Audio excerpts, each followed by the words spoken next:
Let's get to this tower first before we start anything. Follow me up this ladder and across these panels to get to this moving platform.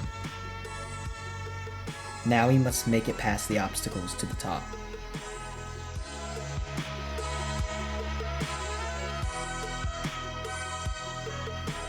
The following code must be pressed in, UFO-AR47. We shall be brought to our actual destination by the UFO.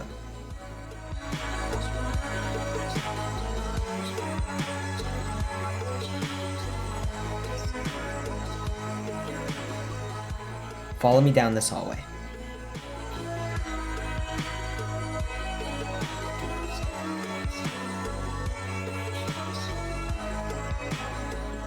Now, make it past these jumps.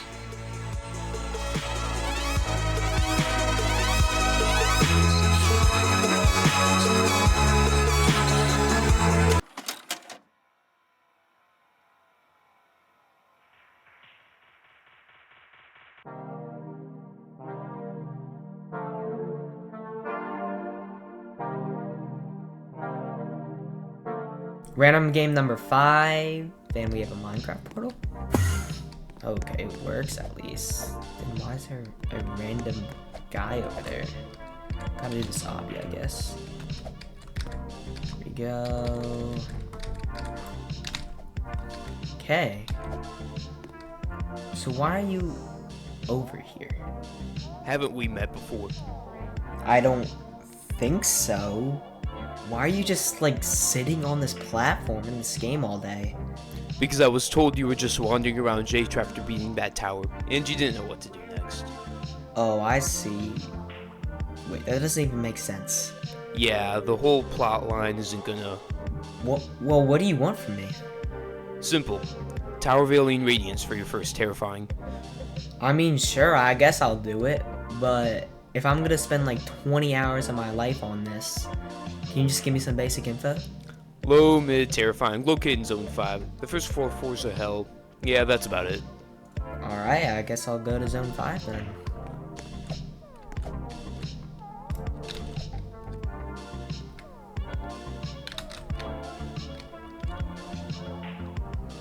Oh, this is gonna be fun.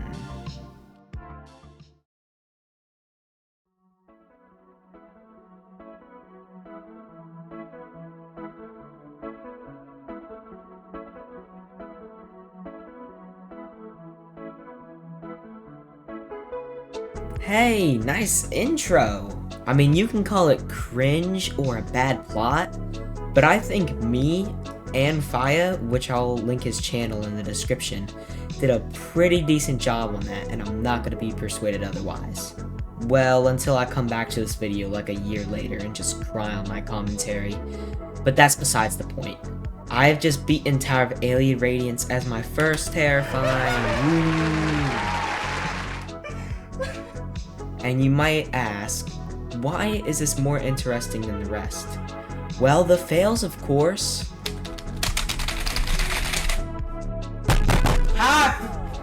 Yeah, this was not a fun grind at all. It took me just shy of 1300 minutes to beat. Actually, that might not seem that bad if you're skitsune a loop failing ToFN for 30 hours a week. Oh no! But I'm a new gen trying to be my first terrifying, so it was painful. Somehow though, my second remorseless on mobile, Tower of Ultraviolet, still took more time. And when I say that this was the worst experience of my life, I mean it. At a remorseless skill level, you practically need subway surfers on the side to keep you occupied for a 2-hour session. So that just means that it took me 5 months to beat it. But with my new hardest, I put 1300 minutes into it in only days. Okay, I'm not leaking how long it took, but if you really want to spoil it, just look at my live streams tab. By the way, I stream like every day around 5 PM EST on my grinds for new hardest, so check them out. Anyways, if you don't know already, TOER sucks as a grind. The tower is basically loop fail floors 1 to 4 simulator and then try to get a new PB. That's why I suffered so much. But enough talking, let's begin the journey of my most time-consuming and difficult grind yet.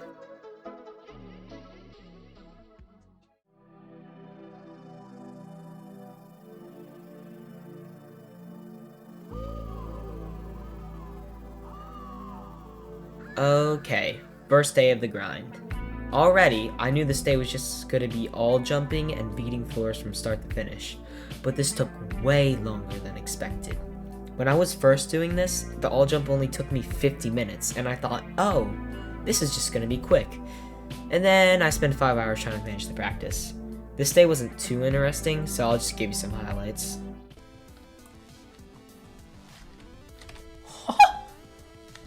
Control fling, how about that?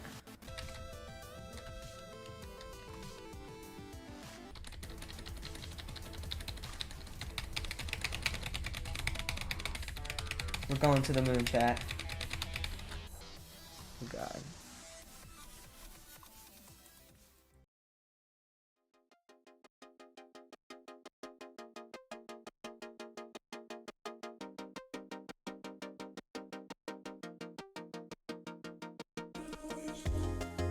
I'm just gonna applaud myself here for finishing the practice yesterday, because I had all the time in the world to grind the tower on the next day. This was the start of the runs on the tower, and also the suffering. I entered the portal, and I was greeted with one of the worst floors in Alien Radiance. Even on my winning run, I wasn't consistent at it.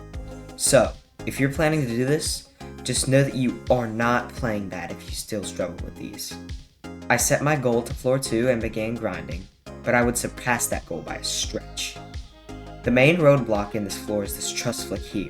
If you don't align perfectly with the ladder here, and I mean so perfect that it feels RNG, you fall back to the start. But after a couple fails, I passed it and made my way to floor 2. Starting with the spinner over here, I made it past and got this button. If you didn't notice yet, this tower's difficulty mainly comes from truss flicks and janky gameplay, so it's quite easy to fail without the proper strategy, especially if there's physics changes. After getting this button, I have to do this tough and close section that removes your jump power, but I'll get consistent at it later. This led me to the kill brick spinner section, with this one tough wrap that would be a roadblock for a while. Because I passed that though, I could get a short safety net that protected me for a couple jumps, and this meant that I was close to floor 3. Only 2 jumps were a real issue before then. The cylinder wrap, like in generation failure, and this tricky ledge grab. Thankfully, I got past them and only had a few jumps before I can make it to 3 and surpass my goal.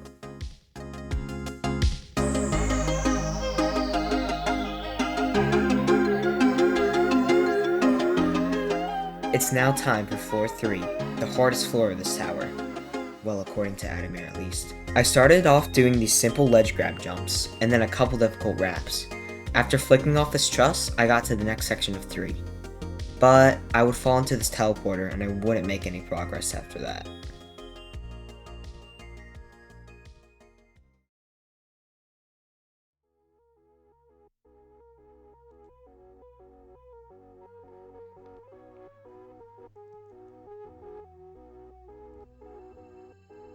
It's the next day, and what's the goal?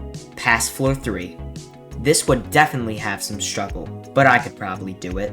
A little bit after I began the day, I made it to floor 3 and attempted to pass my PB. Doing this jump correctly this time, my practice had come in handy and landed me a new personal best for the day. An easier wrap followed by a drop and I was on to the next part. 2 difficult wraps, a stick out and a head hitter, and I was at the net. Practicing this floor, I knew that if I got here, it was practically free until floor 4.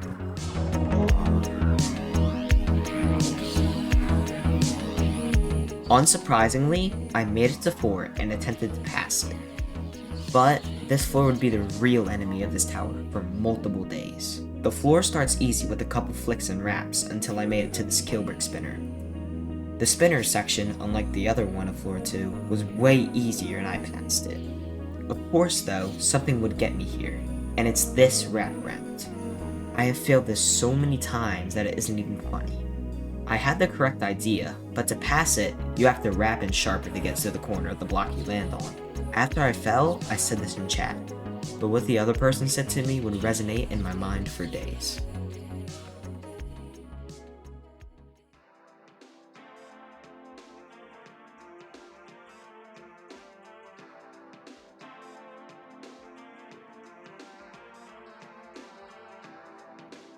These next couple of days were all spent on passing 4. The 3 days are not that interesting, besides on the 6th day where I finally passed 4, but I got flung off a wedge on 5. I had a terrible time with the floor, failing the rap that I mentioned before, until I finally took a day off solely for practice, and the practice that I did would pay off immensely.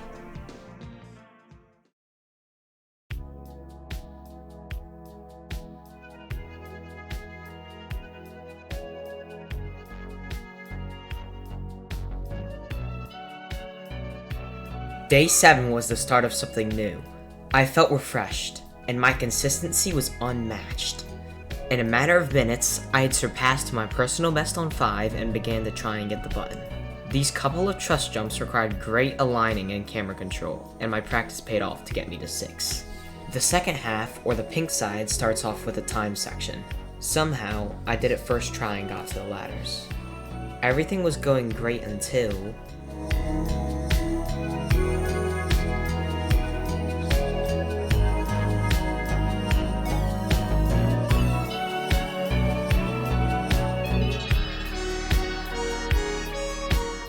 over a line and was sent to floor 2.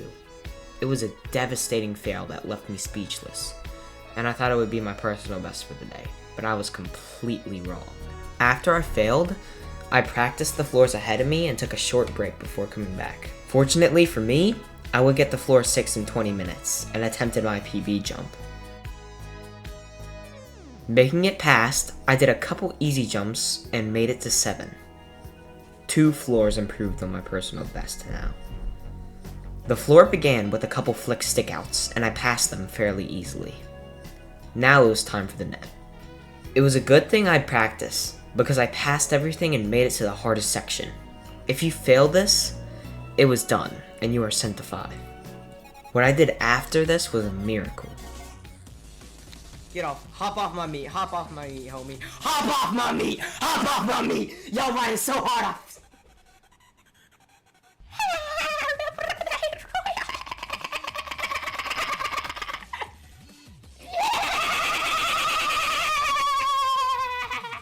Floor 8.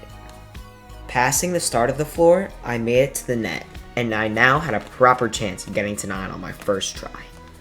Now it was the unnetted section.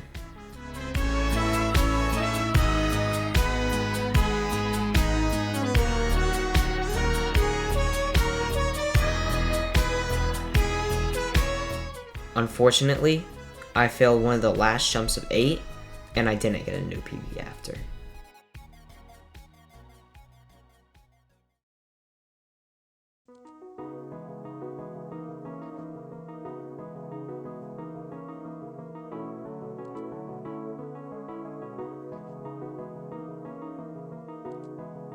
Another day with no progress. I almost got to 8, but the run ended after this fail on 6. I was getting more consistent though.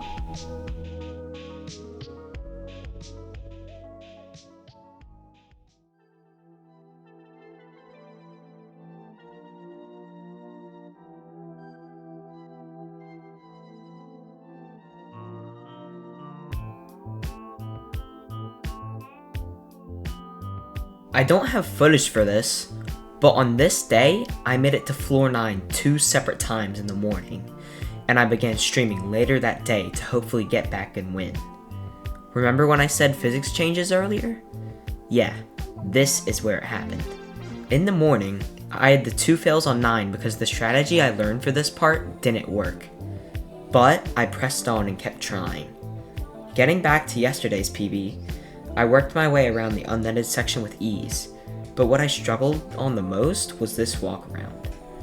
While I'm doing it easy in the practice place, in the actual game, it still isn't consistent at all.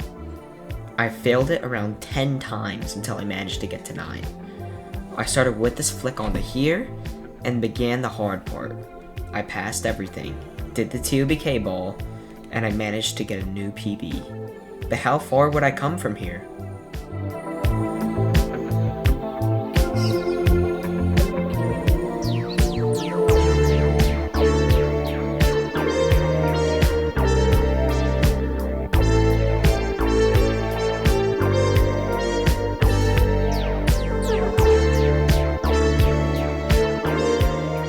Another over-alignment that sent me to the start of 8.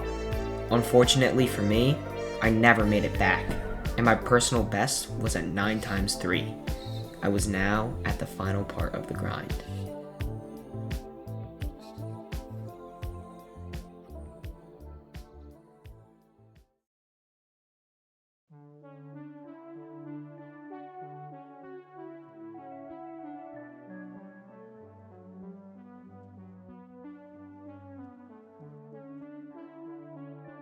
It was in the double digits now. I was so close, but so far. I started off strong, getting to floor 8 in record time. Instead of lingering on the walk around, I tried looking at it face value, and I instantly passed it. I now had the key to unlocking 9, but was I going to beat it this time around? I made my way around the floor and back to my personal best. This time, I wasn't going to overthink it.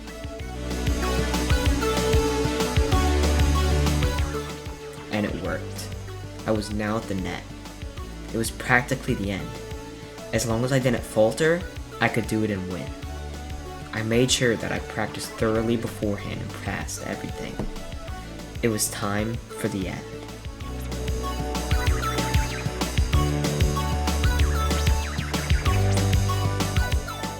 A flat side. Seriously, a flat side ended my opportunity. But if I could get back to 9, I would try to do the jump differently and hopefully win. Miraculously, I did make it back, and rather quickly. Taking my time, I made it to the net for the second time, and tried to avoid what happened earlier. This time around, I didn't get flat-sided. It was now time for the final stretch of 9.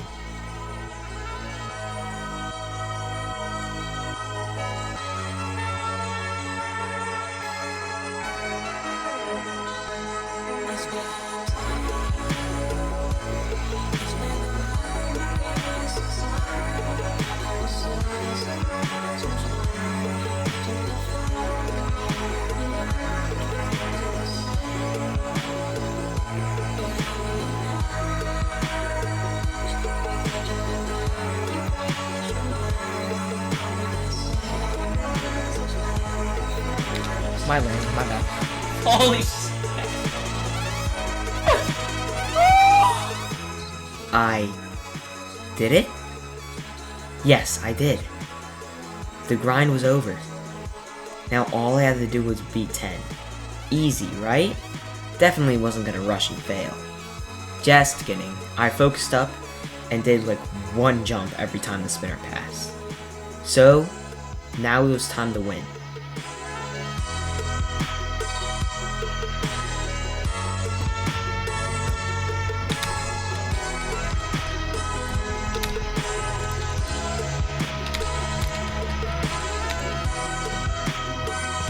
You can win pad, baby.